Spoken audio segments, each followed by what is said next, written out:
Hello guys, Andrew here. Welcome back to Drew Tutorial. And in this video, I'm going to show you how to make your job post or your listings private on Upwork.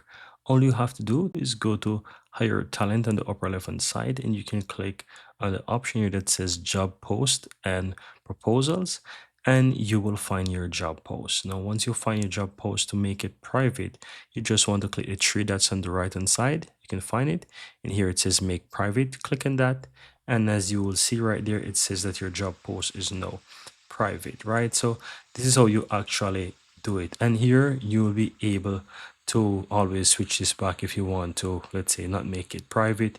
You can always do that as well. So to put it back, just simple click three dots again, and here you can say make public once you want to, right? And you can tell when a job post is private or public because you can see right here on the lower left, it shows public. And when I switch it to private, it's going to say that it's invite only. And here you will see that it says invite only. So that's how you actually make your listing private and also public, guys. Very easy and very simple.